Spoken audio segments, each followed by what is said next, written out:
नमस्कार, कैसे हैं आप सभी। Welcome to Dream IAS. सभी को राधे राधे। चलिए भाई शुरू करते हैं हमारी आज की वीडियो। आज की वीडियो में हम जो कल हमने शुरू किया था वर्णमाला वाला चैप्टर, उसका पार्ट 1 मैंने आपको कल प्रोवाइड करा दिया था। ठीक है, आज हम वर्णमाला का पार्ट 2 देखने वाले हैं। पार्ट 2 की बात करें तो देखिए, पार्ट 1 की बात करें तो पार्ट 1 में हमने देखा था कि वर्णमाला के 3 भाग होते हैं, स्वर, आयोगवाह और व्यंजन। ठीक है, स्वर, आयोगवाह और व्यंजन। स्वरों को हमने कल पढ़ लिया था। आज हम देखेंगे आयोगवाह और व्यंजनों के बारे में। तो सबसे पहले हम जो मेन है हमारे व्यंजन। पहले व्यंजनों के बारे में बात करते हैं। आयोगवाह के नियम कम है तो उनको हम बाद में देखेंगे। ठीक है, स्वरों के बाद हम सीधे पढ़ते हैं पहले व्यंजनों के बारे में। तो चलिए भाई शुरू करते हैं हमारी आज की वीडियो, जिसका टॉपिक है वर्णमाला पार्ट 2। लेकिन वीडियो को शुरू करने से पहले मैं आपसे इतना ही कहना चाहूंगा कि वीडियो को लाइक करें, शेयर करें, और जो लोग इस चैनल पर नए हैं वो इस चैनल को सब्सक्राइब कर लें और दूसरे लोगों को भी बताएं वीडियो के बारे में, है ना, ताकि दूसरों तक भी पहुंच सके। क्लियर? तो चलिए शुरू करें। चलिए, आज का जो हमारा टॉपिक है वर्णमाला पार्ट 2 में, इसमें हम पहले बात करेंगे व्यंजन के बारे में कि भैया व्यंजन होते क्या है। ठीक है, कल हमने स्वरों की बात की थी, आज व्यंजन की बात करते हैं। स्वरों में हमने क्या देखा था? स्वरों में हमने देखा था कि वह ध्वनियां, वर्णमाला की वह ध्वनियां जिनका उच्चारण करते समय हमारी श्वास वायु मुख के किसी भी अंग से ना टकराकर सीधे बाहर निकलती हैं, यानी कि बिना रुकावट के बाहर निकलती हैं। वर्णमाला की वह ध्वनियां जिनका उच्चारण करते समय हमारी श्वास वायु सीधे बाहर निकलती है, स्वर कहलाती है। जैसे आ, ई, उ, ए, ओ। ठीक है, ये सब हमने कल देखा था स्वरों में। अब बात करते हैं व्यंजन की कि भैया व्यंजन क्या होते हैं। ठीक है, तो इसकी परिभाषा है वर्णमाला की जिन ध्वनियों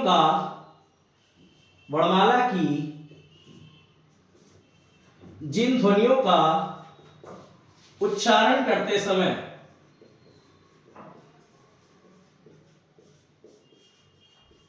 वर्णमाला की जिन ध्वनियों का उच्चारण करते समय हमारी श्वास वायु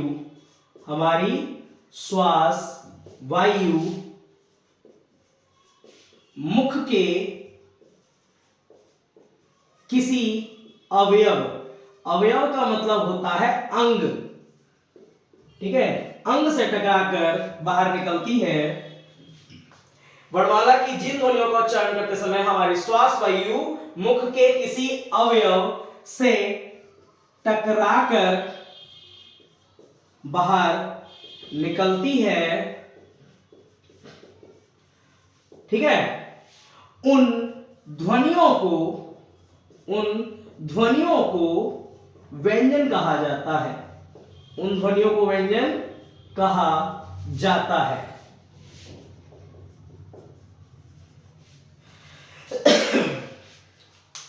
देखिए, कल हमने जैसे स्वर की परिभाषा पढ़ी थी कि बिना किसी रुकावट के सीधे बाहर निकलती हैं ध्वनियां, उन्हें हम क्या कहते हैं? स्वर। लेकिन व्यंजन की परिभाषा क्या है भैया? कि व्यंजन की परिभाषा है वर्णमाला की वह ध्वनियां जिनका उच्चारण करते समय हमारी श्वास वायु किसी ना किसी अवयव से टकराकर बाहर निकले। अब भाई किसी अवयव से यानी कि किसी अंग से टकराकर बाहर निकलेगी तो इसका मतलब है सीधे बाहर नहीं निकल रही। ठीक है, आप बोलोगे आ तो सीधे बाहर निकल रही है, वही आप बोलोगे प तो जब आप बोलोगे तो आपके होठ टकरा जाएंगे। यहां से श्वास वायु आई लेकिन आपके होठ टकरा गए, जिसकी वजह से रुकी फिर बाहर गई। तो जिन ध्वनियों का उच्चारण करते समय हमारी श्वास वायु मुख के किसी ना किसी अंग से टकराकर बाहर निकलती है, उन ध्वनियों को ही क्या कहते हैं? व्यंजन कहते हैं। ठीक है, अभी पूरा उसको चार्ट बनाकर उसको देख लेंगे कि कौन कौन सी ध्वनियां हैं। ठीक है, इस सब के बारे में क्लियर। तो व्यंजन की परिभाषा आप लोग समझ गए। व्यंजन किन्हें कहते हैं? व्यंजन वो ध्वनियां होती हैं जिनका उच्चारण करते समय हमारी श्वास वायु बिना किसी रुकावट के साथ किसी न किसी अंग से टकराकर, ठीक है, किसी न किसी अंग से टकराकर बाहर निकलती है। व्यंजन ध्वनियां कहलाती हैं। ठीक है भाई, चलिए आगे बात करते हैं व्यंजन ध्वनियां हैं कौन कौन सी। ठीक है, मुख्य रूप से जो व्यंजन ध्वनियां हैं वो आपकी 30-33 है। मुख्यतः मुख्यतः व्यंजन कितने होते हैं? मुख्यतः व्यंजन 33 होते हैं। कितने होते हैं? 33 होते हैं। कौन कौन से होते हैं इस बारे में भी अभी चर्चा करेंगे। ठीक है, मुख्यतः 33 कौन कौन से होते हैं इस बारे में भी अभी चर्चा करेंगे। तो मुख्य रूप से व्यंजनों की संख्या कितनी है? मुख्य रूप से व्यंजनों की संख्या 33 है। चलिए हेडिंग डालेंगे व्यंजन वर्ग। व्यंजन वर्ग हेडिंग डालेंगे व्यंजन वर्ग। यहां हम व्यंजनों के वर्गों के बारे में समझेंगे कि व्यंजन के वर्ग कौन कौन से होते हैं। ठीक है, यानी कि व्यंजन होते कौन कौन से हैं, वर्गों में वर्गों के संदर्भ से हम इनको समझेंगे। पहला है हमारा क वर्ग। कौन सा वर्ग? क वर्ग। क वर्ग के अंदर कौन कौन सी व्यंजन आते हैं हमारे? क वर्ग के अंदर आता है क, ख, ग, घ और ड़। क, ख, ग, घ, ड़ ये कौन से वर्ग में आते हैं? क वर्ग में। ठीक है, उसके बाद आता है आपका च वर्ग। कौन सा वर्ग? च वर्ग। च वर्ग में च, छ, ज, झ, इया। इया भी कहते हैं इसको, उआ भी कहते हैं। ठीक है, इया या उआ। च वर्ग के बाद आता है आपका ट वर्ग। ट वर्ग ट, ठ, ड, ढ, ड़। ठीक है, ट, ठ, ड, ढ, ड़। क्लियर? ये हो गए आपके ट वर्ग। उसके बाद आता है त वर्ग। त वर्ग। ठीक है, ता वर्ग में कौन कौन से आते हैं? त, थ, द, ध और न। और लास्ट में आता है आपका पै वर्ग। पै वर्ग। पै वर्ग में क्या क्या आते हैं भाई? प, फ, ब, भ और म। पै, फै, बै, भै, मै। ये हो गए आपके 5 व्यंजन वर्ग। और भी है। ठीक है, इनको आप पहले देखें कौन कौन से वर्ग है ये। एक तो है आपका क वर्ग, एक है च वर्ग, एक है ट वर्ग, एक है त वर्ग, एक है प वर्ग। का वर्ग में कौन कौन से आएंगे? क, ख, ग, घ, ड़। च वर्ग में च, छ, ज, झ, ञ। ट वर्ग में ट, ठ, ड, ढ, ड़। ता वर्ग में तै, थे, दे, धे, ने। और प वर्ग में पै, फै, बै, भै, मै। ठीक है, इसके बाद जो वर्ग आता है उस वर्ग को हम कहते हैं अंतस्थ। क्या कहते हैं? अंतस्थ। अंतस्थ। अंतस्थ में कौन कौन से आते हैं भाई? ये, रे, ले, वे। आपसे सीधे सीधे क्वेश्चन पूछता है कि आपको ये तो पता होता है तय वर्ग में कौन कौन से आते हैं, कै वर्ग में कौन कौन से आते हैं। आपसे ये पूछता है अंतस्थ वर्ग में कौन से आते हैं। अंतस्थ वर्ग में आते हैं आपके य, र, ल, व। ठीक है, उसके बाद आती है ऊष्म ध्वनियां। ऊष्म ध्वनियां। ऊष्म ध्वनियों का मतलब क्या होता है? ऊष्म ध्वनियों का मतलब होता है जिनका उच्चारण करते समय हमारे मुंह में एक गर्म सी हवा बन जाए, जो गर्म हवा का, ठीक है, गोला टाइप बन जाए। उन ध्वनियों का उच्चारण करते समय आप बोलो श, श, स। ठीक है, आप जब ये बोलोगे तो आप पाओगे कि आपके मुंह में गरम गरम सी हवा। ठीक है, ये चारों क्या है? ये आपकी ऊष्म ध्वनियों के अंतर्गत आती है। इनको आप उतार लीजिए फटाफट।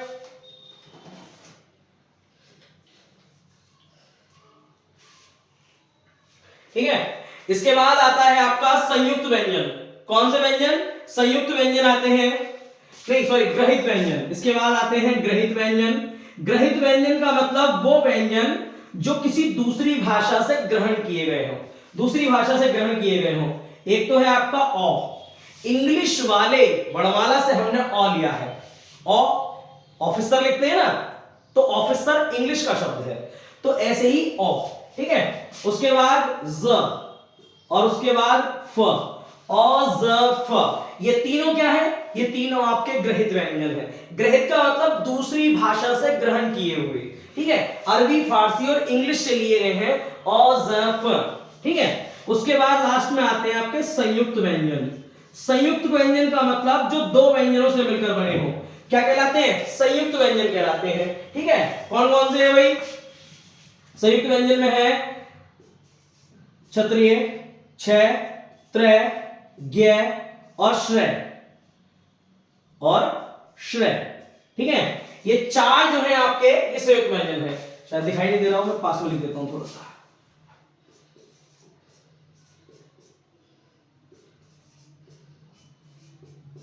ठीक है, संयुक्त व्यंजन ये आपके चार होते हैं, छ, त्र, ज्ञ और श्र। ये आपके टोटल व्यंजन वर्ग हो गए। मैंने आपसे कहा था मुख्य रूप से व्यंजनों की संख्या कितनी होती है? 33। मुख्य रूप से व्यंजनों की संख्या 33 होती है। पहले वो 33 गिना देता हूं कौन कौन से होते हैं। ठीक है भाई, तो 5 तो आ गए आपके क वर्ग के, 5 आ गए च वर्ग के, 5 आ गए ट वर्ग के, 5 आ गए त वर्ग के और 5 आ गए प वर्ग के। टोटल कितने हो गए? टोटल हो गए 25। ठीक, उसके बाद 5 आ गए आपके अंतस्थ है। ठीक है, सॉरी 4 आ गए आपके अंतस्थ है।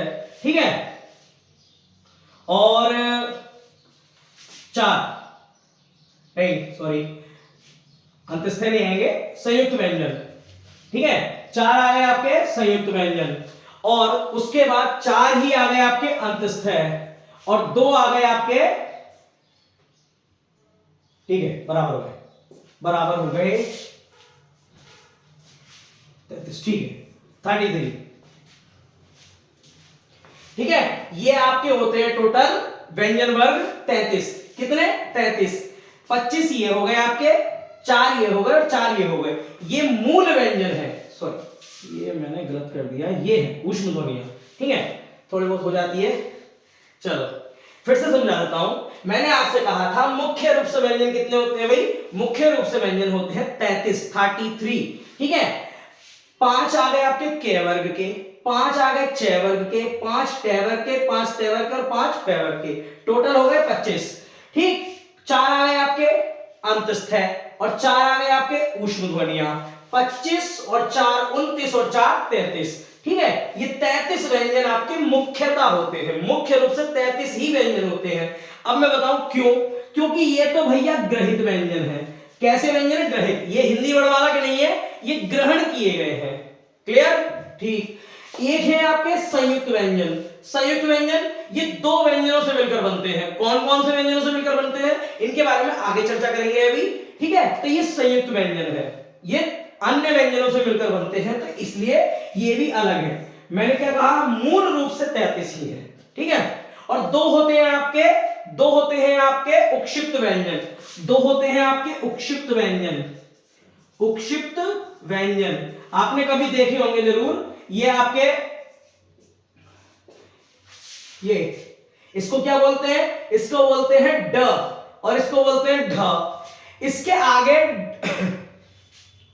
अगर डा के आगे अ लगा दो तो क्या बन जाएगा? अडे। और ढा के आगे अगर अ लगा दो तो क्या बन जाएगा? अड़े। ठीक है, इसको बोलते हैं अढे और अडे।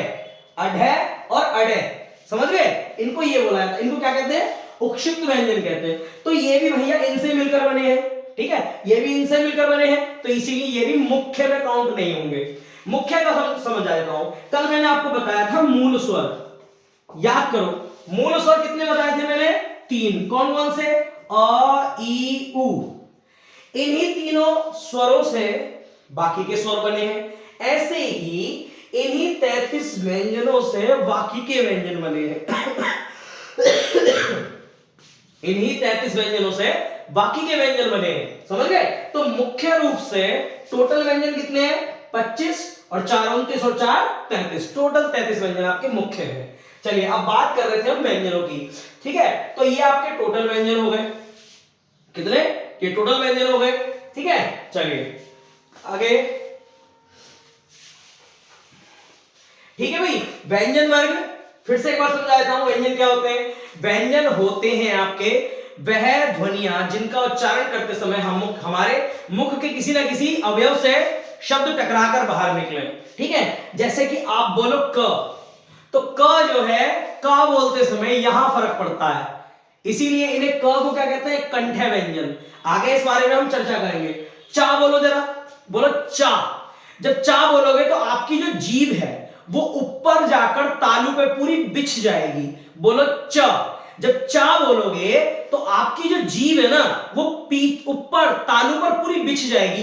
च, छ, ज, झ, य। समझ गए? इसीलिए इन्हें क्या कहते हैं? तालव्य व्यंजन। आगे चर्चा करेंगे इनकी, ठीक है? वो स्थान आ जाता है कि व्यंजनों का स्थान बताइए कौन सा है। हाँ चलो, अब टे। आप जब टे बोलोगे तो आपकी जो जीभ है आपके मूर्धा से टकराएगी। अब बात ये आ रही है भैया मूर्धा कहां है, तो मूर्धा कहां है ये आपको अपने आप पता चल जाएगा। एक बार बोल के देखो, ट, जहां जीभ टकरावे वही आपका मूर्धा है, ठीक है? तो ट, ठ, ड, ढ, ड़, जहां भी जीभ टकरा गई वो क्या है? आपका मूर्धा, ठीक है? आप बोलो ता। ता, जब ता बोलते हैं तो हमारी जो जीभ है वो दांतों से टकराती है, इसीलिए इन्हें क्या कहते हैं? दंत्य व्यंजन। क्या कहते हैं? दंत्य व्यंजन। त, थ, द, ध, न, त, थ, द, ध, न, ठीक है? आप पा बोलकर देखो, जब पा बोलोगे तो होठ टकराएंगे। होठ टकराएंगे तो ये कौन सा व्यंजन है? ओष्ठ व्यंजन। प, फ, ब, भ, म, प, फ, ब, भ, म, ठीक है? तो आप समझ गए होंगे। अंतस्थ व्यंजन, अंतस्थ व्यंजन को हम आगे तोड़कर पढ़ेंगे सही करके, ठीक है? ऊष्म ध्वनियां, ऊष्म ध्वनियां यानी कि जिनका उच्चारण करते समय हमारे मुंह में एक गर्म वायु पैदा हो जाए, जैसे श। देखो आप बोलो क, जब आप क बोलोगे तो मुंह में बिल्कुल भी वायु नहीं रुकेगी, समझ गए? बिल्कुल भी वायु। लेकिन आप बोलोगे श, तो जैसे कुकर के प्रेशर में, कुकर की सीटी होती है ना, तो प्रेशर बनता है करके, ठीक है? ऐसे ही जब ऊष्म ध्वनियां हम उनका उच्चारण करते हैं तो मुंह में एक गर्म सी वायु पैदा हो जाती है। श, श, स, ह, ठीक है? हा जो है इसके अंतर्गत आता है, ठीक है? वरना ये इसका अपवाद है, वैसे इसे हम कै वर्ग के साथ कंठे में रखते हैं, ठीक है? आगे इसके बारे में चर्चा करेंगे कि है को इसमें क्यों रखा गया है, ठीक है भाई? बाकी ग्रहित व्यंजन है, तो ग्रहित व्यंजन में आ जाएंगे आपके औ, ज, फ। ये हमारे ग्रहित इसलिए क्योंकि हमने विदेशी भाषाओं से इन्हें ग्रहण किया है। थोड़ी तबीयत खराब है, इस वजह से थोड़ा सा एडजस्ट करें। संयुक्त व्यंजन, संयुक्त व्यंजन दो व्यंजनों से मिलकर बने होते हैं, ठीक है? छ, क्षत्रिय, त्र, त्रिशूल, ज्ञ, ज्ञानी और श।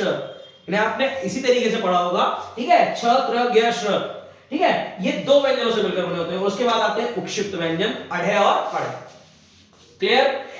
उम्मीद करता हूं आप लोग इतनी बात समझ गए होंगे। अभी हम, व्यंजन खत्म नहीं हुआ है आपका, अभी हम पढ़ेंगे व्यंजन के भेद। व्यंजन कितने भेद होते हैं भैया? व्यंजन के दो भेद होते हैं। अभी तो शुरू हुआ है व्यंजन, समझ गए? अभी तो व्यंजन शुरू हुआ है। और हाँ, मैं फिर से रिपीट कर रहा हूं, अगर आप लोग प्रैक्टिस कर करके देखोगे, देखो आप लोग कैमरे के पीछे हो, मैं तो आप लोगों के फिर भी सामने हूं, ठीक है? तो जब मुझे शर्म नहीं आई तो आपको क्या शर्म? तो इसीलिए जब आप कैमरे के पीछे हो आपको क्या पता क्या है क्या नहीं है, तो कोई नहीं बैठा, आप प्रैक्टिस कर करके देखो, ठीक है? जीभ कहां लग रही है, मुंह के किस अंग पर लग रही है, ये आपको देखना होगा, तभी आपको पता चलेगा, ठीक है? चलिए आगे बात करते हैं अब व्यंजनों के प्रकार या व्यंजन के भेद, ठीक है? भैया व्यंजन जो होते हैं, व्यंजन के दो भेद होते हैं। व्यंजन के कितने भेद होते हैं? व्यंजन के दो भेद होते हैं। पहला भेद, व्यंजन के कितने भेद होते हैं? व्यंजन के दो भेद होते हैं। पहला है आपका उच्चारण स्थान, उच्चारण स्थान, और दूसरा है प्रयत्न। व्यंजन को दो भागों में बांटा जाता है, दो आधारों पर, ठीक है? दो आधारों पर बांटा जाता है। कौन कौन से आधारों पर बांटा जाता है भाई? एक तो उच्चारण स्थान और एक प्रयत्न। ध्यान से सुने, व्यंजन को हम दो आधारों पर बांटते हैं, एक उच्चारण स्थान और एक प्रयत्न। यानी कि हम इसमें यह देखेंगे कि कौन सा व्यंजन मुख के किस स्थान से उच्चरित हो रहा है। मुख के हमें उच्चारण स्थान देखना है व्यंजन का। व्यंजन का क्या देखना है? उच्चारण स्थान देखना है कि मुंह के किस भाग से निकल रहा है, समझ गए? व्यंजन। तो यहां क्या देखेंगे हम? व्यंजन का उच्चारण स्थान। और यहां क्या देखेंगे? प्रयत्न। प्रयत्न का मतलब समझते हो? प्रयत्न मतलब प्रयास, प्रयत्न मतलब समझ गए ना? एफर्ट्स, प्रयत्न करना, सुना होगा आपने, प्रयत्न करना। तो यहां पर हम ये देखेंगे कि कौन से व्यंजन को बोलते समय हमें ज्यादा प्रयत्न करना पड़ रहा है, कौन से व्यंजन को बोलते समय हमें कम प्रयत्न करना पड़ रहा है, ठीक है? ये सब चीजों के ऊपर हम विवरण देखेंगे। तो पहला क्या है भाई, उच्चारण स्थान। तो पहले आप इस तरीके से लिख लो कि व्यंजन को दो आधारों पर बांटा जाता है। व्यंजन को दो आधारों पर व्यंजन को दो आधारों पर बांटा जाता है। पहला उच्चारण स्थान और दूसरा प्रयत्न। पहला उच्चारण स्थान और दूसरा प्रयत्न। पहला उच्चारण स्थान और दूसरा प्रयत्न। ठीक है भाई, चलिए हेडिंग डालेंगे उच्चारण स्थान। हेडिंग क्या डालेंगे, उच्चारण स्थान।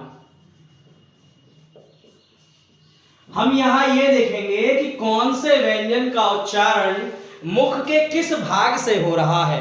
कौन से व्यंजन का उच्चारण मुख के किस भाग से हो रहा है, हम इसमें ये देखने वाले हैं। ठीक है भाई, तो पहले आप इसकी थोड़ी सी परिभाषा लिखेंगे। आप इसकी थोड़ी सी परिभाषा लिखेंगे उच्चारण स्थान की। देखें, व्यंजन ध्वनियों का उच्चारण करते समय, व्यंजन ध्वनियों का उच्चारण करते समय हमारी श्वास वायु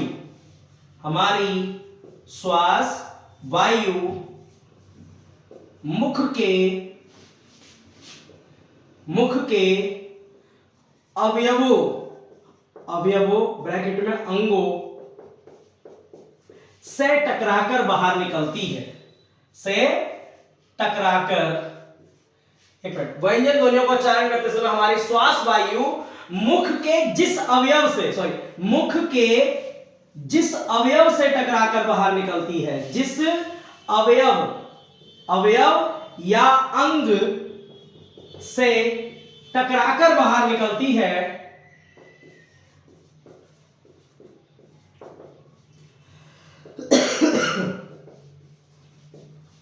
वह अंग ही उस ध्वनि का उच्चारण स्थान होता है। उच्चारण स्थान होता है। देखो भाई, बिल्कुल सिंपल तरीके से परिभाषा लिखी हुई है। आप एक बार ध्यान से पढ़ोगे तो समझ जाओगे। क्या लिखा है, व्यंजन, पहले बात उच्चारण स्थान होता क्या है, तो ध्यान से सुनो। व्यंजन ध्वनियों का उच्चारण करते समय हमारी श्वास वायु मुख के जिस अंग से टकराकर बाहर निकले, वही अंग क्या हो जाएगा, उस ध्वनि का उच्चारण स्थान हो जाएगा। वही अंग क्या हो जाएगा, उस ध्वनि का उच्चारण स्थान हो जाएगा। ठीक है, व्यंजन ध्वनियों का उच्चारण करते समय हमारी श्वास वायु मुख के जिस अवयव या अंग से टकराकर बाहर निकलेगी, तो वह अंग ही उस ध्वनि का उच्चारण स्थान कहलाएगा। ठीक है भाई, चलिए कौन कौन से उच्चारण स्थान ऐसे हैं, कौन कौन से अंग ऐसे हैं जिनसे ध्वनि टकराकर बाहर निकलती है। तो भाई पहला तो है कंठ। क्या है, कंठ। दूसरा है तालु। क्या है, तालु। तीसरा है मूर्धा। क्या है, मूर्धा। चौथा है आपका दंत। क्या है, दंत। पांचवा है ओष्ठ। छठा है, इधर लिख देता हूं, छठा है वत्स। क्या है, वत्स। और सातवां है दंतोष्ठ। क्या है, दंतोष्ठ। ये सात ऐसे अंग हैं जहां से ध्वनि टकराकर बाहर निकलती है। ठीक है, अगर कंठ से कोई ध्वनि टकराएगी तो वो क्या कहलाएगी, कंठे ध्वनि या कंठे व्यंजन। अगर दांत से कोई व्यंजन टकराकर बाहर निकलेगा तो क्या कहलाएगा, दंते व्यंजन। अगर दंतोष्ठ यानी कि ओष्ठ से कोई ध्वनि टकराकर, होठों से कोई व्यंजन टकराकर बाहर निकलेगा तो क्या कहलाएगा, ओष्ठ व्यंजन। क्या कहलाएगा, ओष्ठ व्यंजन। दंतोष्ठ दांत और होठ दोनों को मिलाकर जो ध्वनि टकराकर बाहर निकले, दांतों को और होठों को दोनों को मिलाकर जो ध्वनि उन दोनों से ही टकराकर बाहर निकलेगी तो वो ध्वनि क्या कहलाएगी? दंतोष्ठ ध्वनि या दंतोष्ठ व्यंजन। ठीक है, वर्ड्स क्या होता है अभी आगे बताऊंगा। तो इतना बता लिया आपने। ठीक है, व्यंजन जिस अंग से टकराकर बाहर निकलेगा वह अंग ही क्या बन जाएगा? वह अंग ही उस ध्वनि का उच्चारण स्थान बन जाएगा। वह अंग ही उस ध्वनि का उच्चारण स्थान बन जाएगा।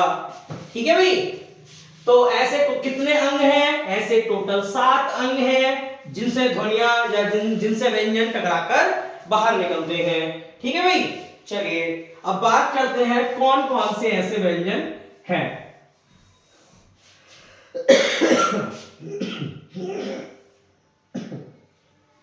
चलिए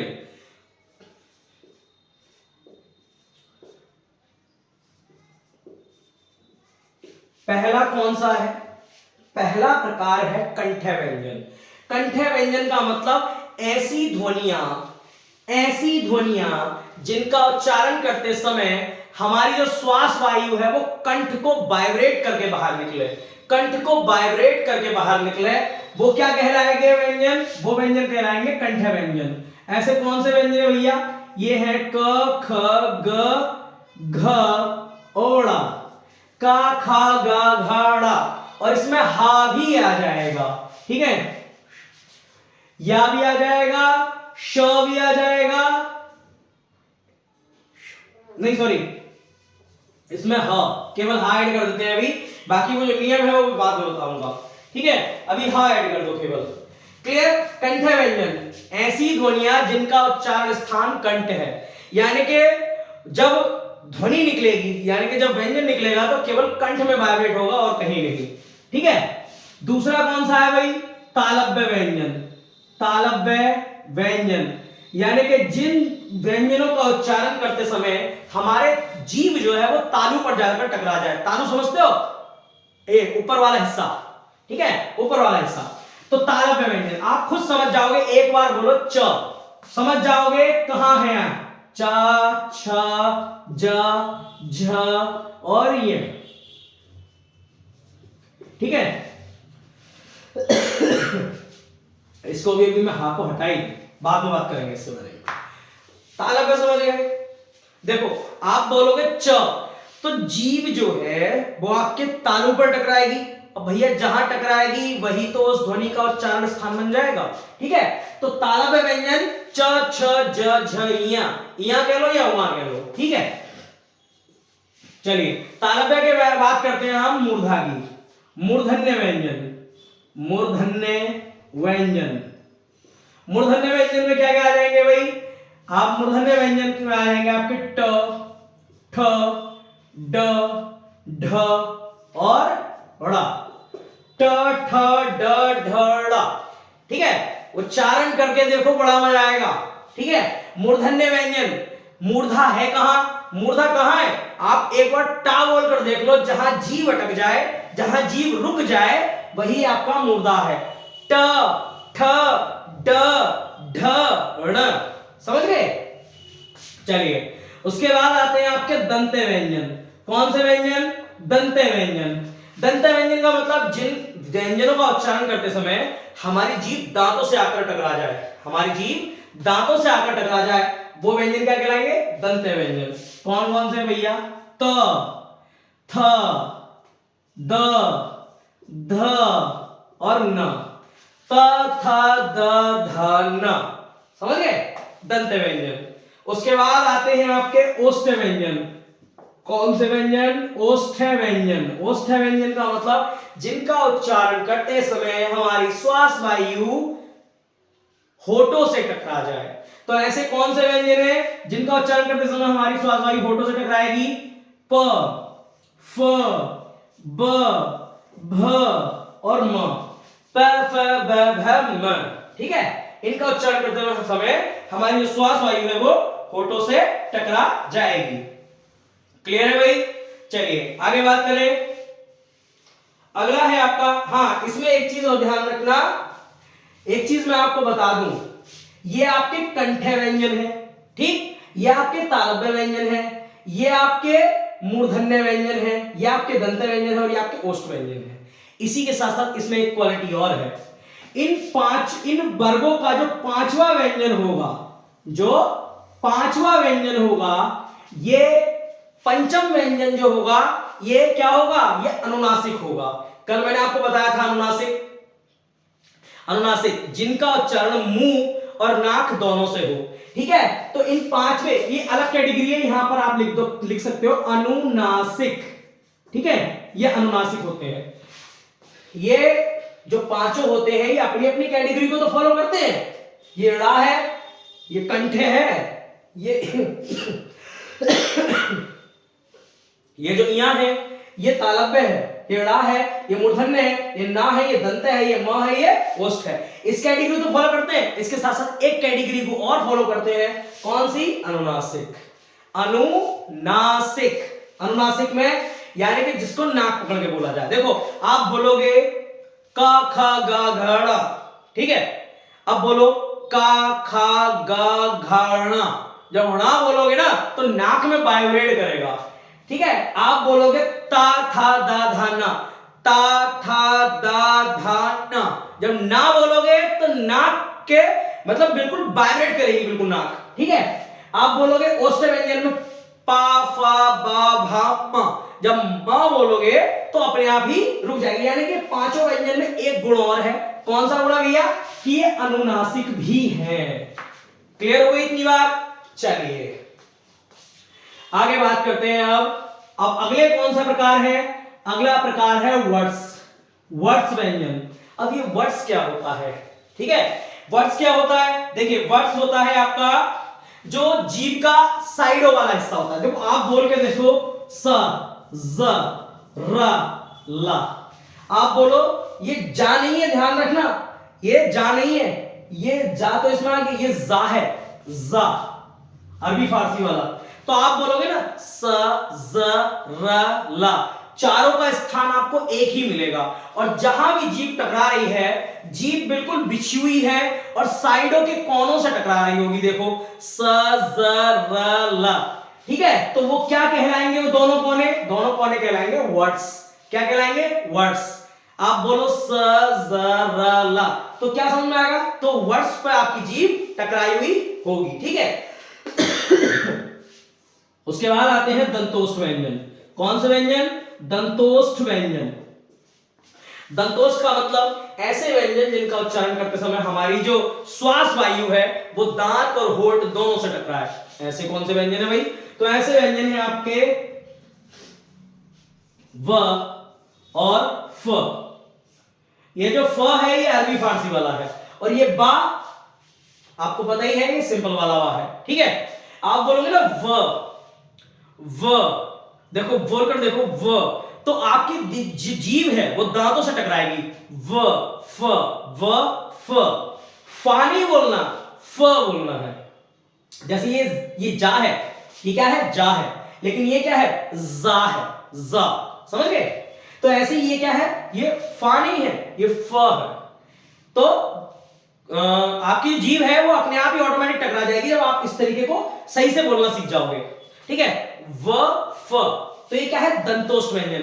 दांत और होठ दोनों से टकराकर जीभ बाहर निकल, जो व्यंजन है वो बाहर निकलता है, तो इसीलिए क्या कहलाता है, ये दंतोष्ठ व्यंजन। एक है आपका ह, लास्ट में आता है आपका ह। ये किसमें रखा जाता है, ये रखा जाता है स्वर तंत्रीय में, स्वर तंत्रीय या स्वतंत्रीय में, स्वतंत्रीय, स्वतंत्रीय भी कह सकते हैं, स्वतंत्रीय भी कह सकते हैं, कंठ्य भी कह सकते हैं, इसको यहां भी हम रख सकते हैं।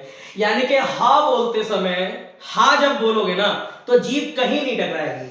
एक तरीके से हा को आप अपवाद मान सकते हैं, लेकिन कुछ लोगों का कहना है कि हा को बोलते समय जीभ भले ही ना टकराए लेकिन कंठ जो है वो वाइब्रेट करता है। तो ह, आप बोलो ह, हाथ यहां रखो, ज्यादा तेज मत दबा देना, समझ गए, नहीं पता चले गुठली बाहर निकल गई, ठीक है। स्वर तंत्रीय व्यंजन, तो जब बोलोगे ह तो ये जो क्या कहते हैं स्वतंत्री है, ये कंपन करेगी, वाइब्रेट करेगी। तो ये कैसा व्यंजन है, ये स्वतंत्रीय व्यंजन है या स्वतंत्रीय व्यंजन है। स्वतंत्रीय मतलब ये बिल्कुल स्वतंत्र है, किसी से नहीं टकराता, लेकिन स्वर तंत्री से टकराता है, तो इसीलिए स्वतंत्रीय भी कह सकते हैं और स्वर तंत्रीय भी कह सकते हैं। ठीक है, चलिए भाई, ये हो गए आपके व्यंजन के प्रकार। अभी और डिफाइन करेंगे हम, इतना ही डिफाइन नहीं करेंगे, अभी और डिफाइन करेंगे। अभी तो हमने मात्र उच्चारण स्थान देखा है, उसके बाद हम देखेंगे प्रयत्न के आधार पर। ठीक है, तो प्रयत्न के आधार पर हम और प्रकार देखेंगे अभी, और आज ही देखेंगे। तो क्लियर है, व्यंजन भैया किन्हें कहते हैं, व्यंजनों के स्थान क्या होते हैं। ठीक है, व्यंजन का कौन सा स्थान कौन सा है, ध्यान रखना, इसको मैंने आपको बता दिया है। इनमें एक खासियत होती है निरनुनासिक की। ठीक है, चलिए आगे बात करें। इसको मैं रफ कर देता हूं।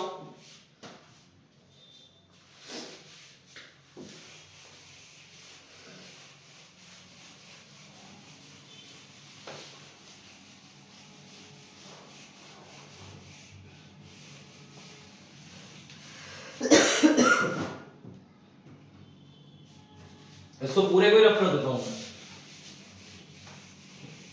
आप वीडियो को पीछे करके देख सकते हैं।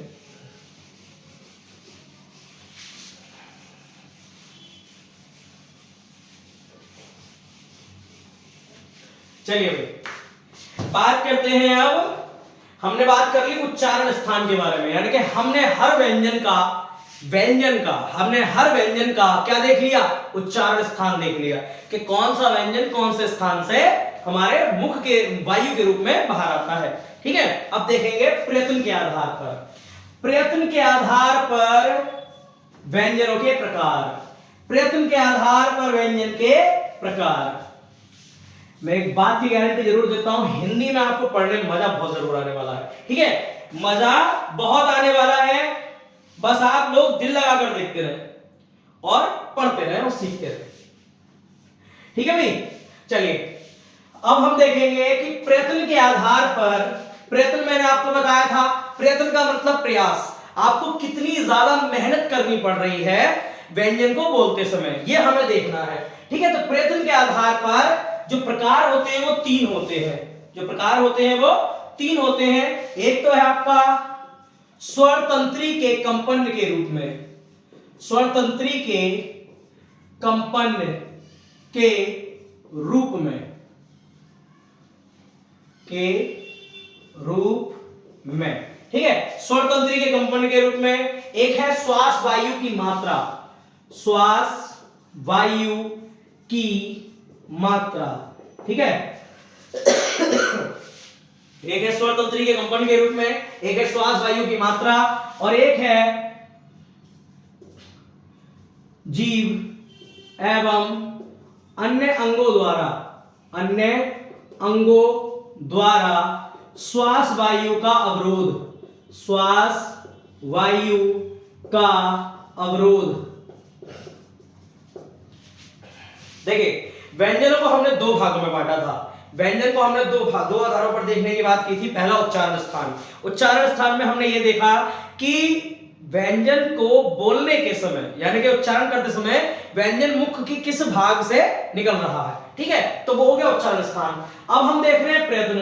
प्रयत्न में हम ये देख रहे हैं कि जो व्यंजन है वो, उसको बोलते समय हमें कितना ज्यादा मेहनत करनी पड़ रही है।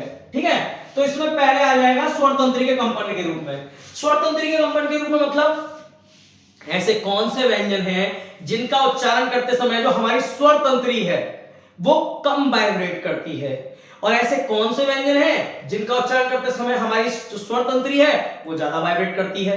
ठीक है, यहां देखेंगे श्वास वायु की मात्रा, ऐसे कौन से व्यंजन हैं जिनका उच्चारण करते समय जो हमारी सांस है, जो श्वास वायु है वो ज्यादा प्रयोग की जाती है, श्वास वायु ज्यादा प्रयोग में आती है, और ऐसे कौन से व्यंजन हैं जिनका उच्चारण करते समय हमारी श्वास वायु कम प्रयोग में आती है। उसके बाद हम देखेंगे जीव एवं अन्य अंगों द्वारा श्वास वायु का अवरोध। ठीक है, मुख के किस किस अंग से, अन्य, उन सबसे अलग अन्य प्रकार के अवरोध देखेंगे यहां पर। ठीक है, तो पहले बात करते हैं स्वर तंत्री के कंपन के रूप में। स्वर तंत्री के कंपन के रूप में भैया दो प्रकार हैं। कौन कौन से प्रकार हैं? एक तो है सघोष, सघोष, और एक है अघोष, अघोष। सघोष और अघोष। देखिए भाई, सघोष का मतलब क्या होता है? सघोष का मतलब होता है घोष के साथ। स एक उपसर्ग है, ठीक है, स एक उपसर्ग है, स का मतलब होता है साथ, तो सघोष का मतलब होता है घोष के साथ, यानी कि वह कौन से ऐसे व्यंजन हैं जिसमें स्वर तंत्री ज्यादा वाइब्रेट करती है, घोष के साथ। और ऐसे कौन से व्यंजन हैं जिनमें स्वर तंत्री कम वाइब्रेट करती है? अघोष। अघोष मतलब घोष का अभाव रहेगा, घोष का अभाव रहेगा, जो वाइब्रेट है वो कम होगा, ठीक है। तो सघोष व्यंजन कौन से और अघोष व्यंजन कौन से हैं? देखिए, इस बारे में मैं आपको बता दूं, आप एक बार प्रीवियस ईयर के पेपर वगैरह क्वेश्चन वगैरह उठाकर देखें, आपको पता चल जाएगा। कई बार पूछा गया सघोष व्यंजन, निम्नलिखित में से सघोष व्यंजन कौन सा है, निम्नलिखित में से अघोष व्यंजन कौन सा है, निम्नलिखित में से महाप्राण व्यंजन कौन सा है, निम्नलिखित में से अल्प प्राण व्यंजन कौन सा है। ये सारे क्वेश्चन कई बार पूछे गए हैं, ठीक है, तो आपको पता होने चाहिए, ठीक है, तो आपको पता होने चाहिए। चलिए भाई, बात करें सघोष व्यंजन कौन से होते हैं, तो भैया मैंने आपको वर्ग लिखवा दिया ना, वर्ग मैंने आपको लिखवा दी, के वर्ग, टे वर्ग, चे वर्ग, पे वर्ग, ठीक है। तो ऐसे ही आपको सघोष ध्यान रखना है। सघोष में क्या आएगा?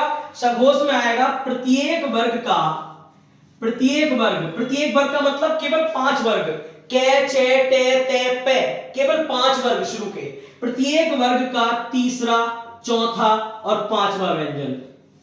प्रत्येक वर्ग का तीसरा, चौथा, पांचवा व्यंजन ऐसा है जिसका उच्चारण करते समय हमारी जो श्वास वायु है, जो स्वर तंत्री है, वो ज्यादा वाइब्रेट करती है। आप बोलोगे च, आप बोलोगे छ, लेकिन आप बोलोगे ज, झ, य, तो इसमें थोड़ी ज्यादा मेहनत करनी पड़ती है। तो शुरू के 2 छोड़कर तीसरा, चौथा, पांचवा व्यंजन प्रत्येक वर्ग का क्या होता है? सघोष होता है, ठीक है। का वर्ग में का और खा को छोड़ दो, गे, घे, ड़े, ठीक है। उसके बाद चा वर्ग में चा और छा को छोड़ दो तो जय, झे, ये। टा वर्ग में टा और ठा को छोड़ दो तो डे, ढे, णे। उसके बाद ता वर्ग में ता और था को छोड़ दो तो दे, भे, ने।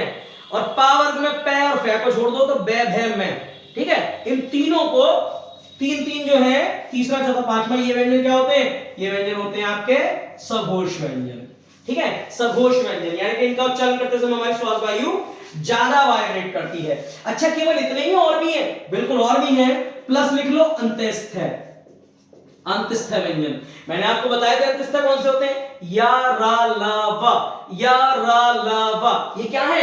अंत्यस्थ व्यंजन है। ये भी क्या होते हैं? ये भी सघोष होते हैं भैया।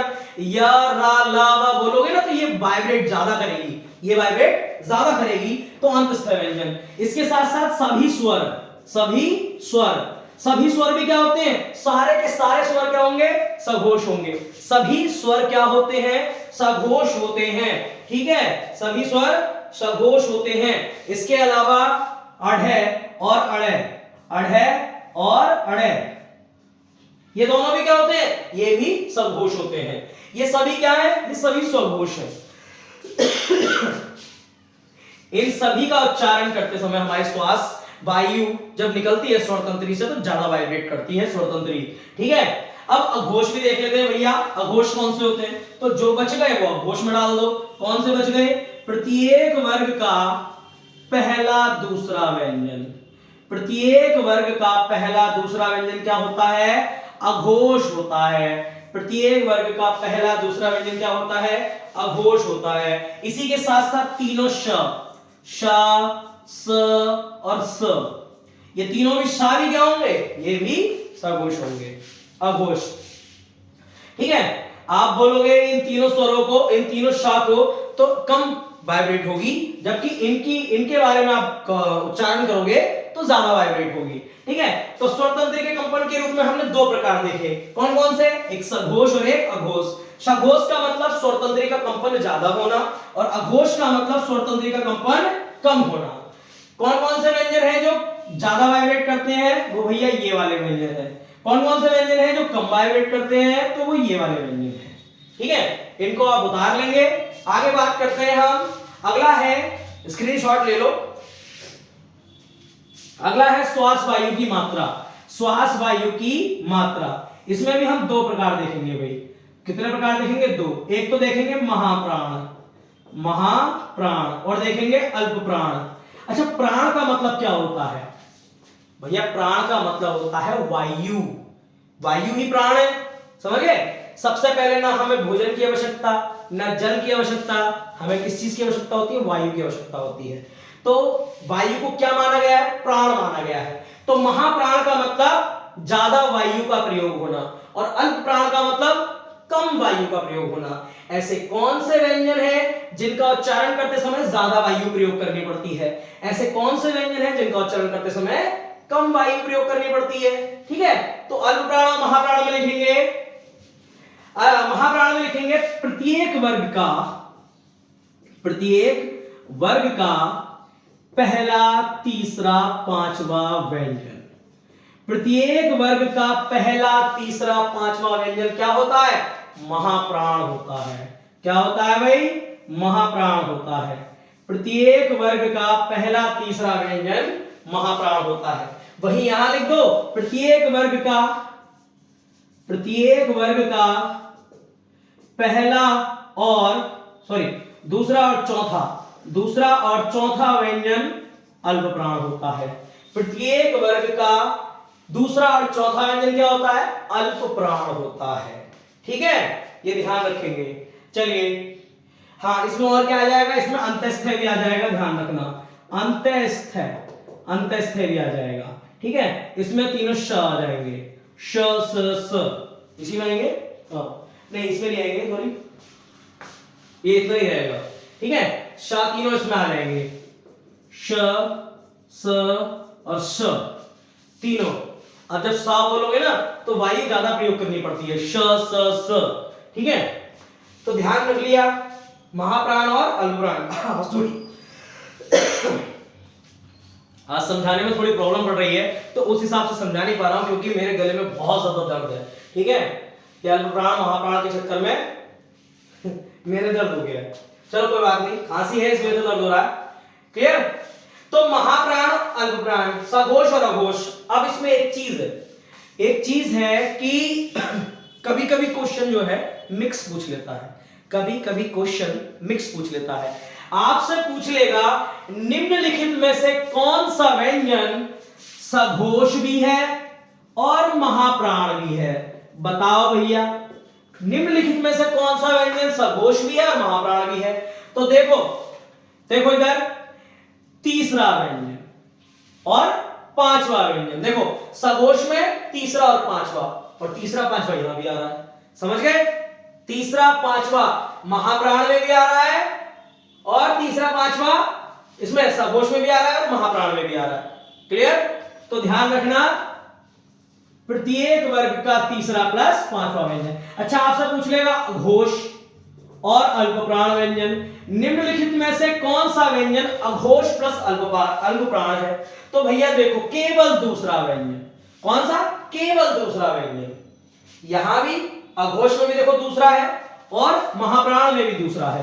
तो केवल दूसरा व्यंजन, प्रत्येक वर्ग का दूसरा व्यंजन जो होता है उसमें अघोष की क्वालिटीज भी होती हैं और अल्पप्राण की क्वालिटीज भी होती हैं। तो आप इन चीजों का भी ध्यान रखेंगे एग्जाम में जाते समय। ठीक है, ये आपसे मिक्स क्वेश्चन भी पूछ लेता है कभी कभी। चलिए भाई, ये तो हो गए हमारे 4। अब लास्ट हम बात करते हैं जीव एवं अन्य अवयवों द्वारा श्वास वायु का अवरोध। जीव एवं अन्य अवयवों द्वारा श्वास वायु का अवरोध। चलिए, इसमें सबसे पहले हम कैटेगरी देखेंगे स्पर्श व्यंजन। ठीक है, स्पर्श व्यंजन कौन से होते हैं? स्पर्श व्यंजन का मतलब जिन व्यंजनों का उच्चारण करते समय हमारी जीभ किसी भी अंग से टकराए, कोई फर्क नहीं पड़ता कौन सा अंग है, किसी भी अंग से टकराए मुंह के, ठीक है, वो क्या कहलाएगा? स्पर्श व्यंजन कहलाएगा। तो ध्यान रखना, प्रत्येक वर्ग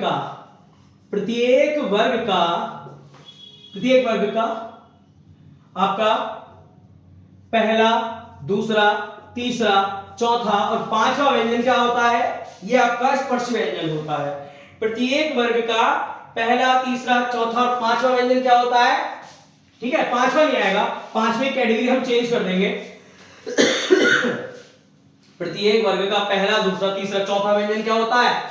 स्पर्श व्यंजन होता है। अब बात करते हैं भैया नासिक्य व्यंजन। नासिक्य कह लो या अनुनासिक कह लो, बात एक है। नासिक्य मतलब जो नाक से भी बोले जाए, जो नाक से भी बोले जाए, ठीक है, उन्हें नासिक्य कहते हैं। तो ऐसे कौन से व्यंजन है? तो भैया प्रत्येक वर्ग का पांचवा व्यंजन, प्रत्येक वर्ग का पांचवा व्यंजन क्या होता है? नासिक्य होता है। नासिक्य मतलब नाक से भी बोला जाने वाला। ये मैंने आपको पिछले चार्ट में बता दिया था कि ये पांचों क्या है, ये पांचों नासिक्य या अनुनासिक है, ठीक है। तो जीव एवं अन्य अंगों द्वारा श्वास वायु का अवरोध। तो सबसे पहले आते हैं स्पर्शी व्यंजन। स्पर्शी व्यंजन में पहला, दूसरा, तीसरा, चौथा जो व्यंजन होगा वो स्पर्श करेगा, जीव उनको बोलते समय स्पर्श करेगी। नासिक्य व्यंजन पांचवा व्यंजन, नाक से बोले जाने वाले व्यंजनों को नासिक्य व्यंजन कहते हैं, ठीक है।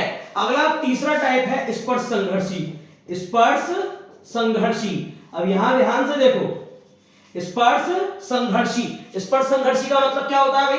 स्पर्श संघर्षी का मतलब ऐसे व्यंजन जिनका उच्चारण करते समय हमारी जो जीभ है वो स्पर्श तो करेगी करेगी, साथ में उनका उच्चारण करते समय उसमें कुछ संघर्ष भी करना पड़ेगा।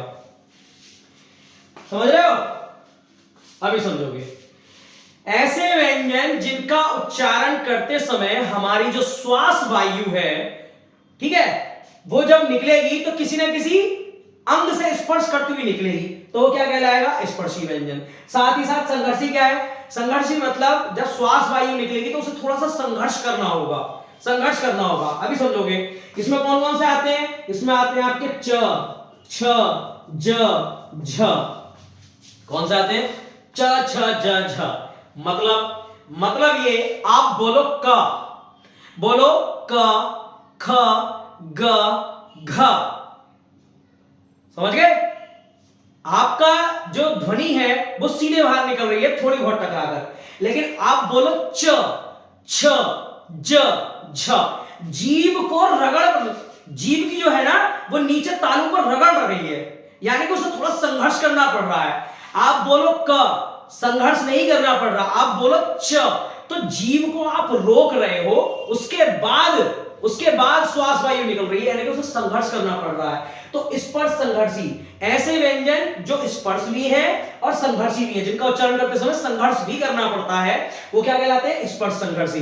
देखो कंफ्यूज होने की जरूरत बिल्कुल नहीं है, आप खाली चीजों को समझते हुए चलें। हाँ भाई, अगर समझ में आ गए तो ठीक है, ठीक है। स्पर्शी में केवल स्पर्श होगा, नासिक्य में केवल नाक और मुंह दोनों का प्रयोग होगा। स्पर्श संघर्षी में स्पर्श भी होगा, साथ ही साथ संघर्ष भी होगा। आप बोलो ता, थ, द, ध, न, संघर्ष नहीं है। आप बोलो च, छ, जो वायु है थोड़ी सी रुकेगी, ऐसा लगेगा कोई खींच रहा। च, छ, ज, झ, समझ गए? चलो अब बात करते हैं ऊष्म ध्वनियों की, ठीक है। चौथी क्या है? ऊष्म ध्वनियां। ये मैं आपको पहले ही बता चुका हूं। ऊष्म ध्वनियां क्या होती हैं? ऊष्म ध्वनियां ऊष्म ध्वनियों में आप क्या आ जाएगा? श, स, श और ह। हा ऊष्म ध्वनियों के साथ ही रखा जाता है, जबकि ये कैसा है? स्वर तंत्रीय व्यंजन है, ठीक है। ऊष्म ध्वनियों में आ जाएंगे आपकी श, श, श, ह। श, श, श, ह को हम ऊष्म ध्वनियों में क्यों रखते हैं? क्योंकि भैया जब इनका उच्चारण करते हैं तो मुंह में एक गर्म वायु पैदा हो जाती है। बोलो श। जब श बोलोगे तो जैसे कुकर की सीटी प्रेशर मारती है, बिल्कुल सेम वैसे ही प्रेशर मुंह में होगा। श, श। ये प्रेशर पा बोलते समय क्यों नहीं होता? क्योंकि वो ऊष्म ध्वनियां नहीं है। ऊष्म ध्वनि का मतलब ऊष्मा पैदा हो जाएगी मुंह में। श, श, श, ह, श, श, स, ह। समझ गए? चलो अगला है, यहां ये रफ कर देता हूं, इस चीज को रफ कर देता हूं मैं, नीचे का इधर ही देख लेते हैं।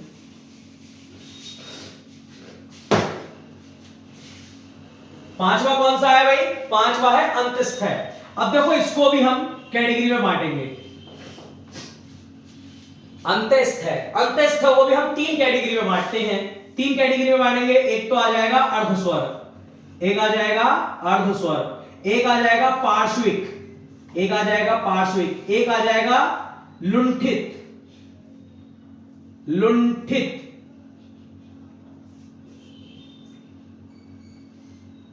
लुंठित या प्रकंपित, प्रकंपित, ठीक है। चलिए ध्यान से देखो, अंतस्थ हमारे कौन से थे, ये आपको पता ही है, या रा ला वा, अब तक तो सीख ही रहे होगे। अंतस्थ कौन से व्यंजन है, या रा ला वा। इन चार व्यंजनों को हमने तीन कैटेगरियों में डिवाइड किया है, ठीक है। अर्धस्वर, पार्श्विक और लुंठित या प्रकंपित। अर्धस्वर का मतलब, अर्धस्वर उन स्वरों को, उन व्यंजनों को कहते हैं जिन्हें आप किसी के भी साथ प्रयोग करेंगे तो वो आधे स्वर में ही काउंट किए जाएंगे, मतलब उनका उच्चारण अर्धस्वर के रूप में ही होगा, यानी कि इसमें कोई विशेष क्वालिटी नहीं होती, केवल सिंपल तरीके से निकलते हैं। वो कौन से आपके, य और व, य और व। अंतस्थ में अर्धस्वर वो होते हैं जो इनकी अपेक्षा इनमें कोई खास क्वालिटी नहीं होती, केवल अर्धस्वरीय होते हैं ये, य और व। चलिए अब क्या बचा, अब बचा रे और ले, ठीक है, रे और ले। तो पार्श्विक का मतलब क्या होता है, पार्श्विक का मतलब होता है जिसका उच्चारण करते समय जो आपकी जीभ है, जो आपकी टंग है, वो कुछ ये आकार ले ले। कैसा आकार, इस तरीके का आकार ले ले। आप बोल के देखो ल, जब ला बोलोगे ना तो आधी जीभ ऊपर होगी, आधी नीचे होगी, ल। ला बोलोगे तो आधी जीभ ऊपर होगी, आधी नीचे होगी, यानी कि पार्श्विक होगी वो, ठीक है। तो इसमें क्या आ जाएगा, ल। आप बोलो ल, ल बोलोगे तो आधी जीभ ऊपर और आधी जीभ नीचे लगेगी, ठीक है, तो पार्श्विक। अब बात करते हैं प्रकंपित या लुंठित की।